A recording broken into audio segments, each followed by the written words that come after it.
Did you know that rap and hip hop is one of the most popular genres in Canada? Rapper's Delight by the Sugar Hill Gang from 1979 is considered the first rap song ever played over the radio. Whether you hate it or love it, rap and hip hop undeniably have an impact.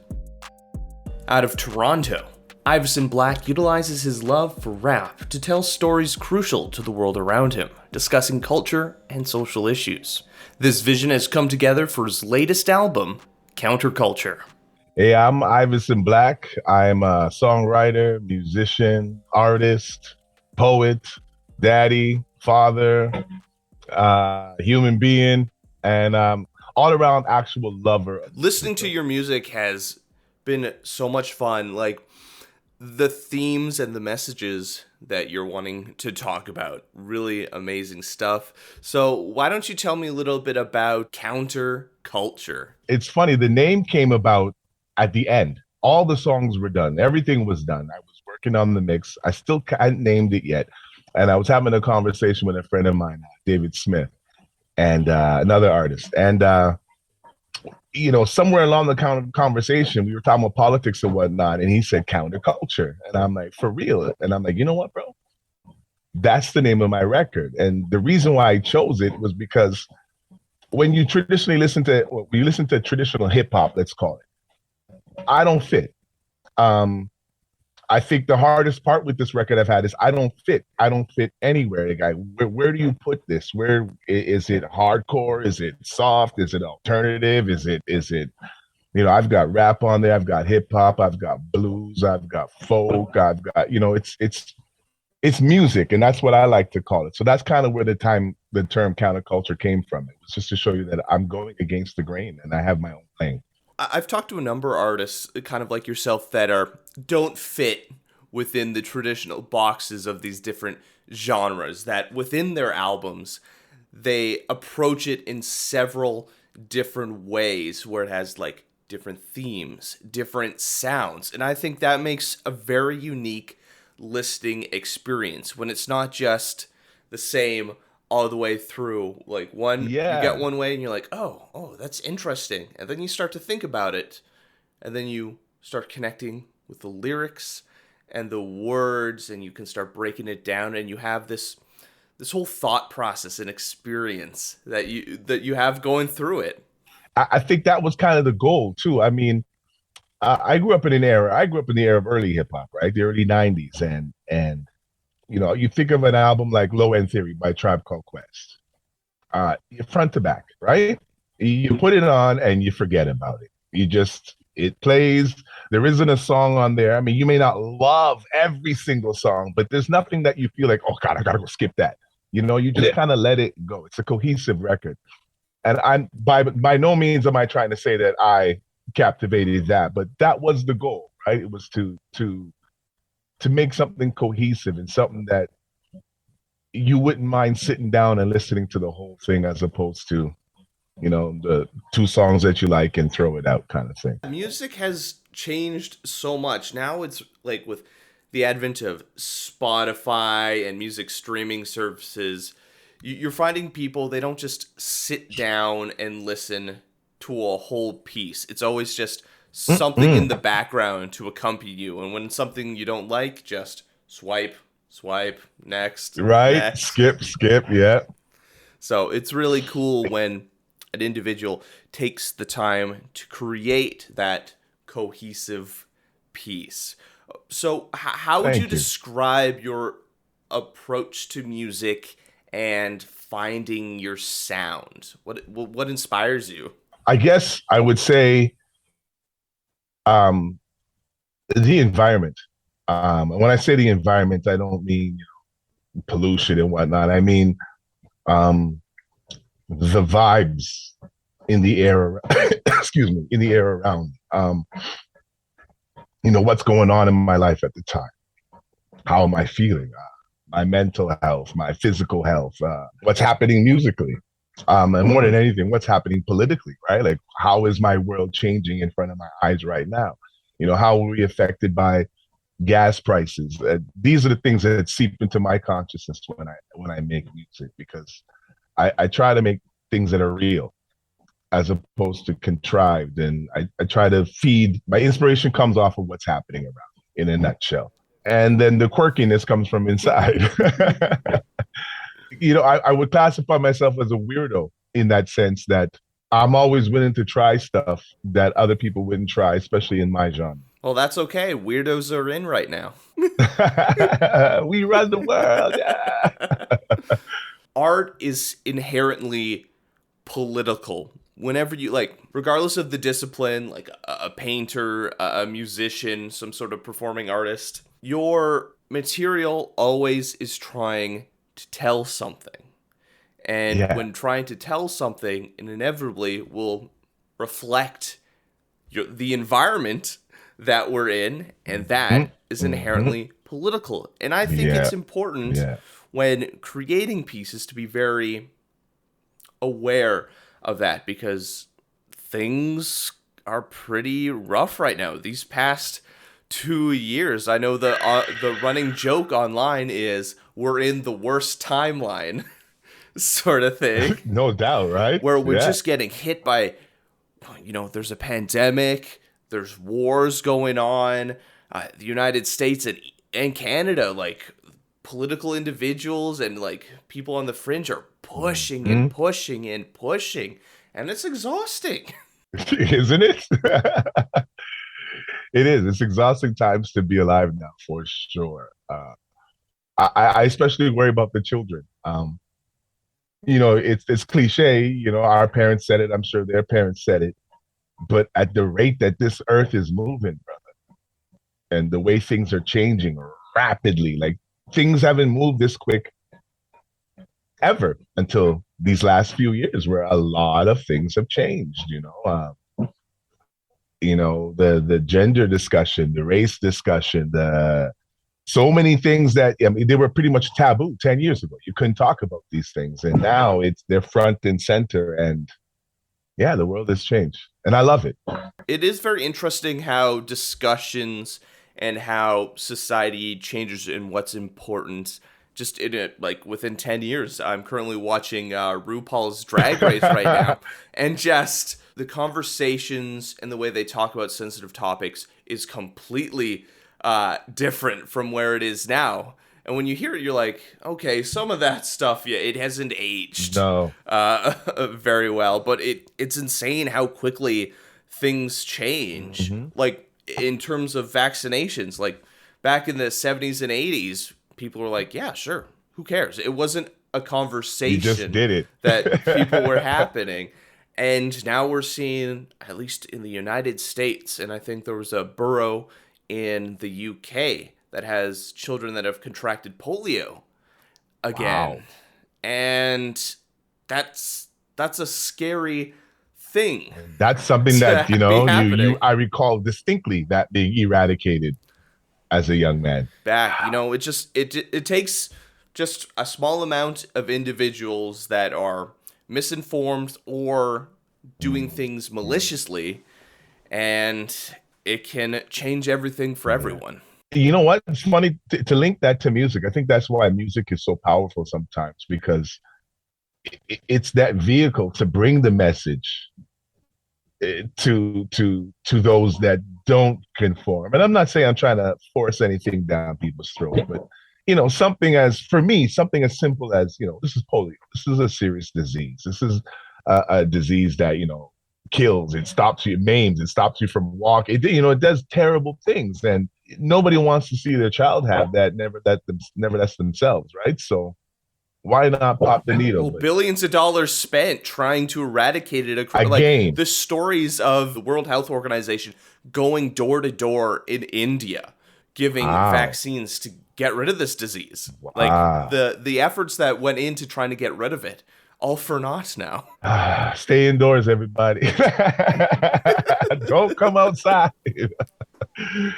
Well, coming back to music, I'm going to say, like, I guess vessel is like hip hop, jazz, rap. What sort of first attracted you to that genre of music? Eric B. and Rakim.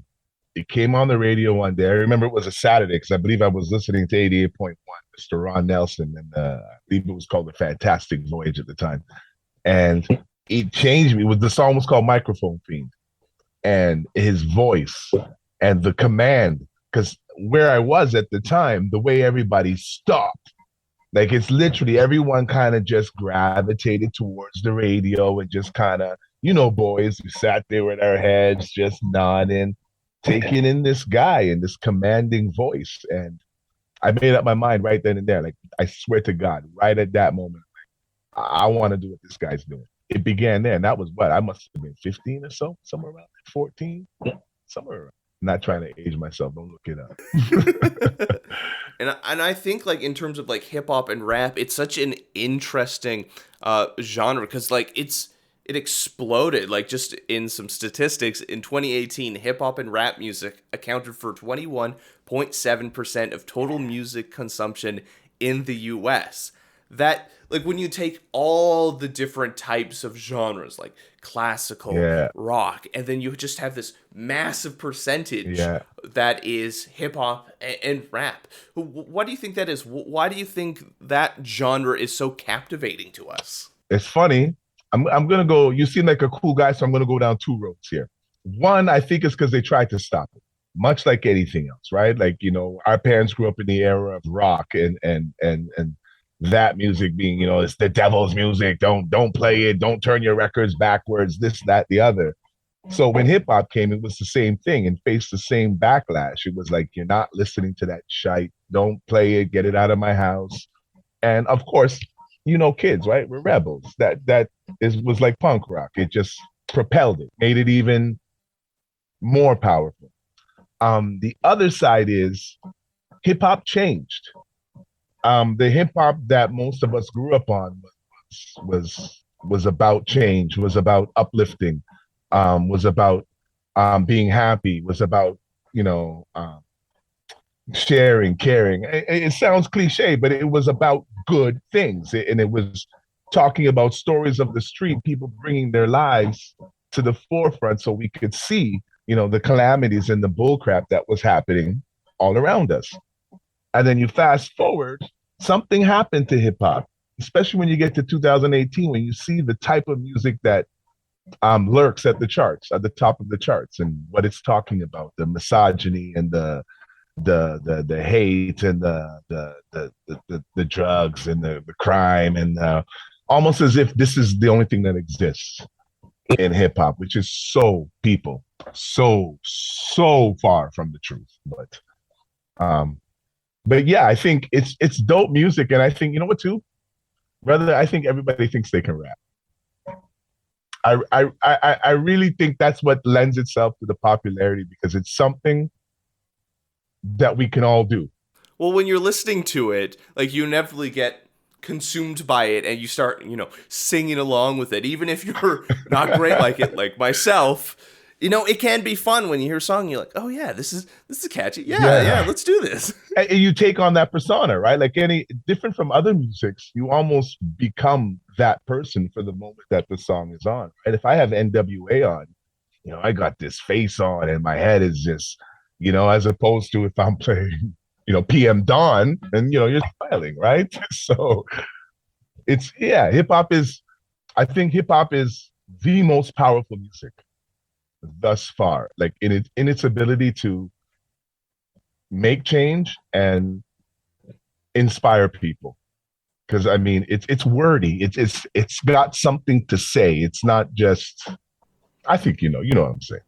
Yeah, I know what I'm saying. Yeah, I get it. Like, and it is unfortunate that it has changed over the years, but that's anything. Time something gets popular, it inevitably changes. I'm a big nerd and I'm a big fan of comic books and Star Wars and all that. And now that, Marvel films and Star Wars films are popular, they have changed. And there's a lot of things that we're seeing that are niche, like Dungeons and Dragons. Nice. The whole experience has changed. Some ways for the better, and then other ways, maybe it's lost a little bit about the magic of it at times. But that's why it's important where there's individuals like yourself who is creating music and being very deliberate that we listen to those songs, those parts that aren't just the churning it out to reach the top of the charts, to make those records, to make money. It's about the experience. Yes. And you know what, bro? You don't know how much hearing you say that means, because I mean that's the goal, right? Like we put our hearts on our sleeves for a reason, and hope that people dig it. And yeah, thank you. That means a lot. What made you want to pursue music in the first place?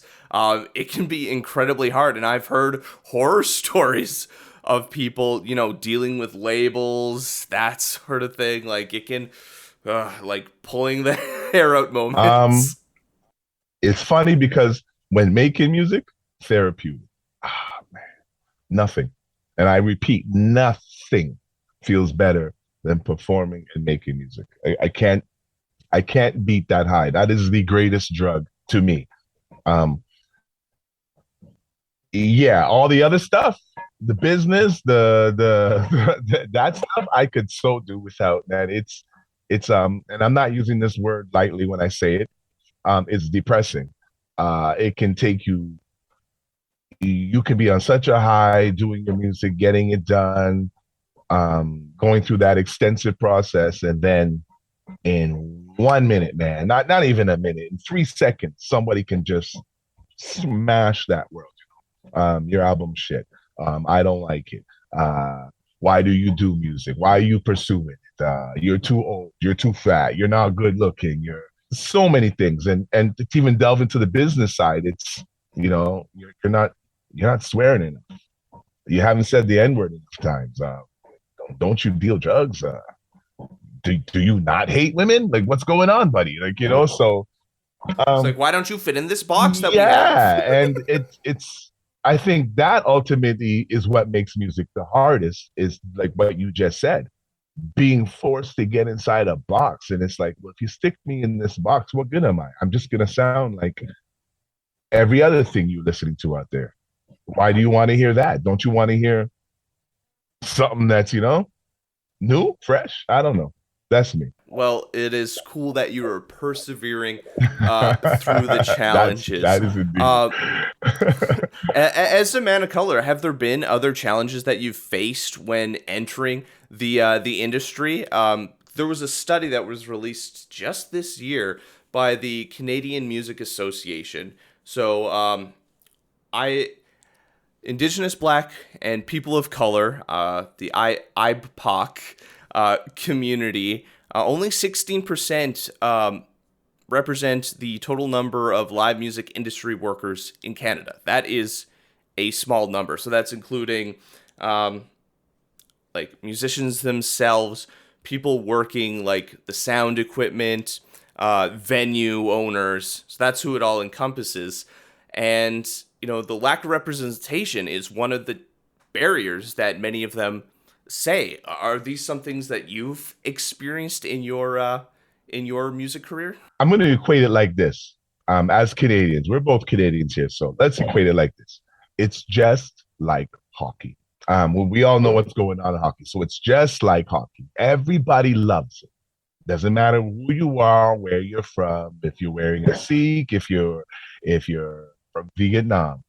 When you come to this country or you're born in this country, hockey is like It's the it's thing. the It's thing. the thing everyone talks about. So Like here in Winnipeg, we have our block parties. right, and especially when you're out west, right? Like it's crazy out there how much. I mean, hockey is the thing for real out there. At least we have ball, right? So we've been saved Yeah. as of late. But I'm making that comparison because I wanted to play hockey when I was growing up. I wanted to be a musician when I was growing up, and ironically, I faced the exact same barriers.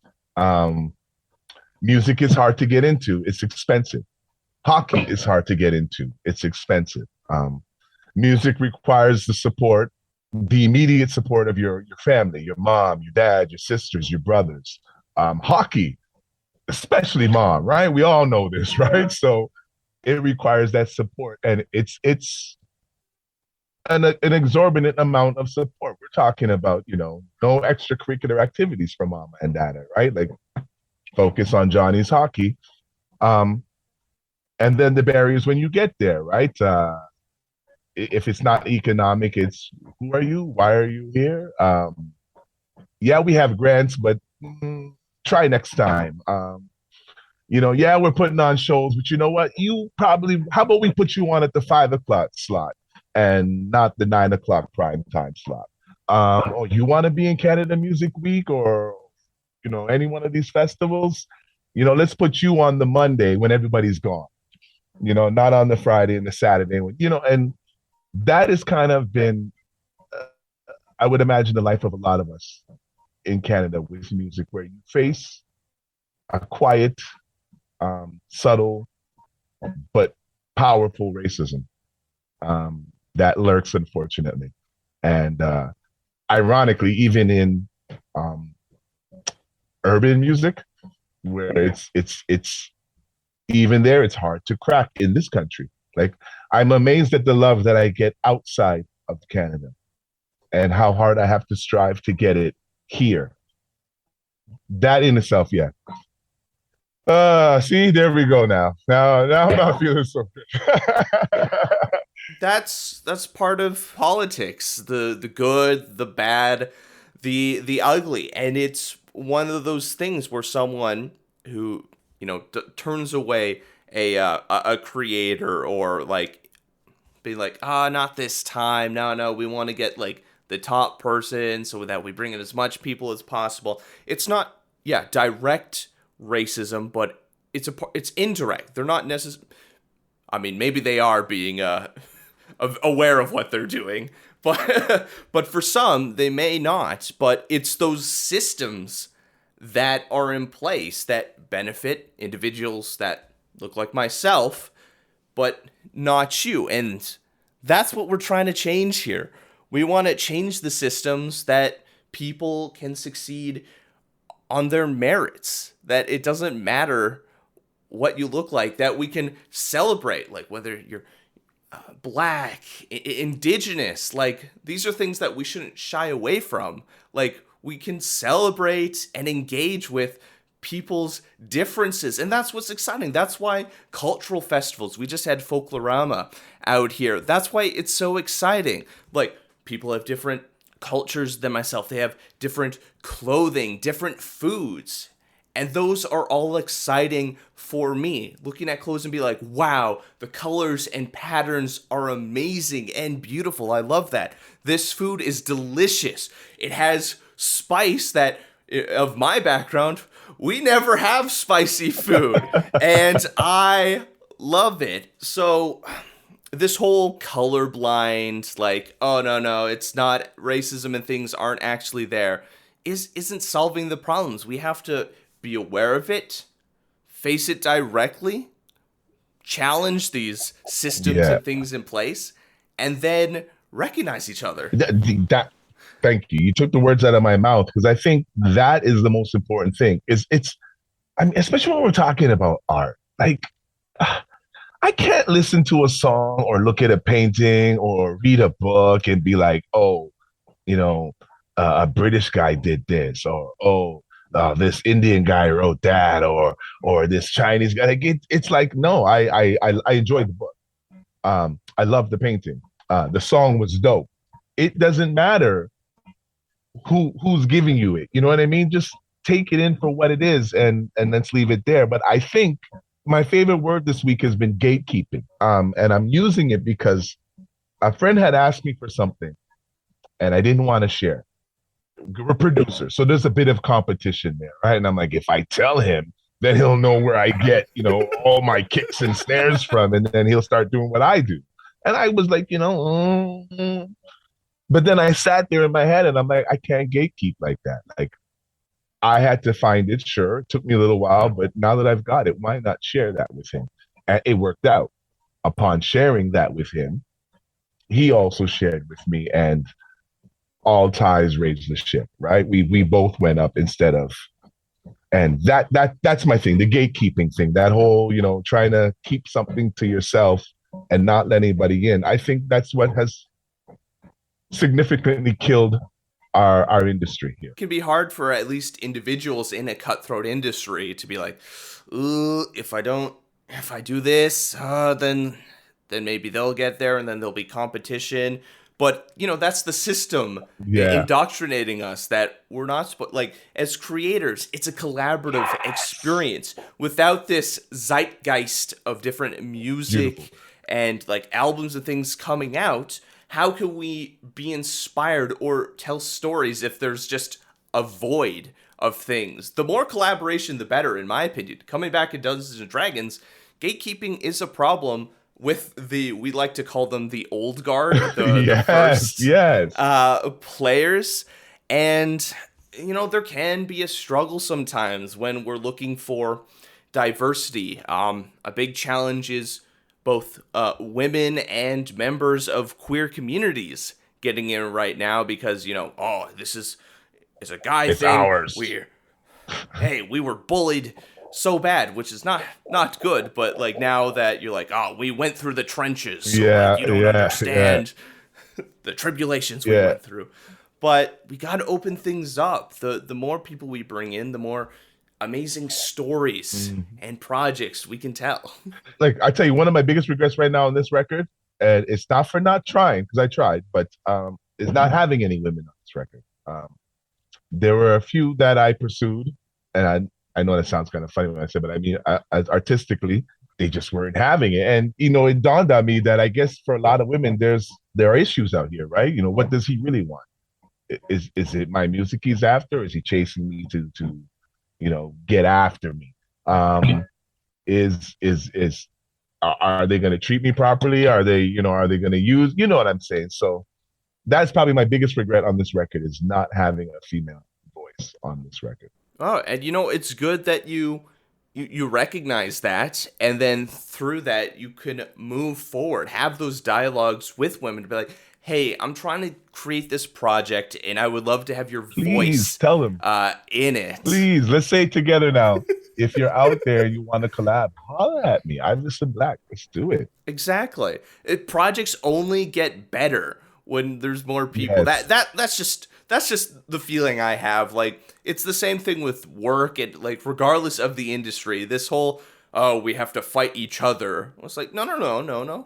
We're in this together. There is one person at the top that's telling us what we can and cannot do. Like, we're not enemies here. And it's funny, right? Because we look at the top, and why is it that we all look up together and don't realize if we are going to unite, we should be all looking at the one up there. Let's go get it, right? Or her, as opposed to, let's get at each other's throat. But human nature, it's a funny thing.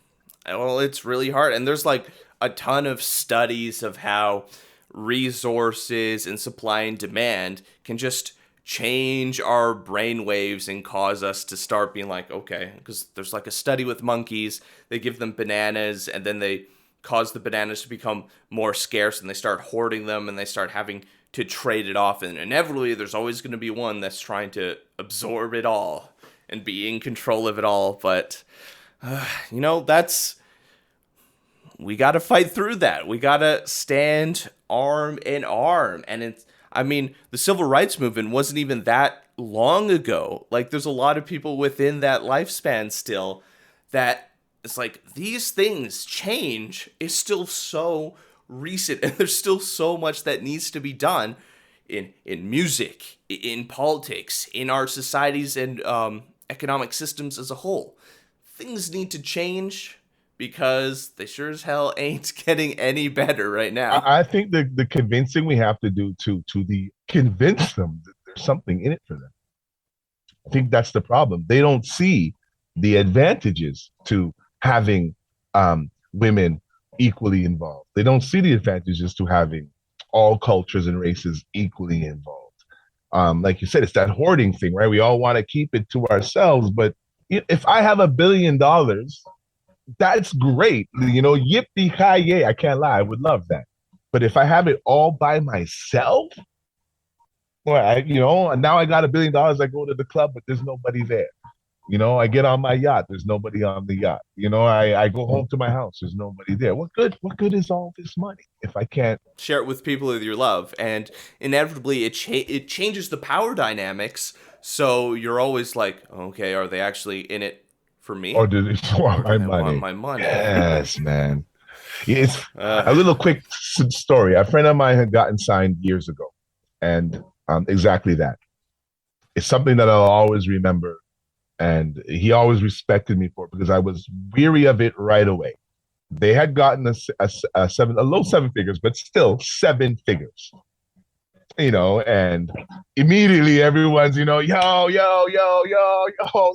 let's be friends, buddy. You catch what I'm saying? And yeah, you watch the rise and the rapid fall, just seeing all the friends disperse one by one. Once the money disappeared, so did the friends, right? So The struggles of our time. but we'll still take $1 million. Yeah, well, of course. I mean, I'll share the shit out of it. I know money can be a challenge and can be very toxic to an individual, but there's a lot I can do. Oh with my $1 gosh, billion. yes. Change the world. Change the world. Well, anyways, Ivason, it has been an absolute pleasure talking with you, finding out about yourself, talking politics. Where can people go to find out more about yourself and, of course, your album, Counterculture? You can check me at Ivason Black, Ivason Black, pretty much on all the platforms. Bandcamp is where I love to see people the most. It's the closest, tightest knit community. You get a little closer to the people there and to the fans. And it helps to support the mission to create more music, create more albums. And my number one goal is to come out to you, Ryan, and play. I'm dying to get out and play. I haven't been out for a while and I want to tour. So y'all check me. Do you have any stories you'd like us to share or communities we should highlight? Leave a comment on our social media or reach out to us on our website. I'm Ryan Funk. This was You Talk, and have yourself a good one.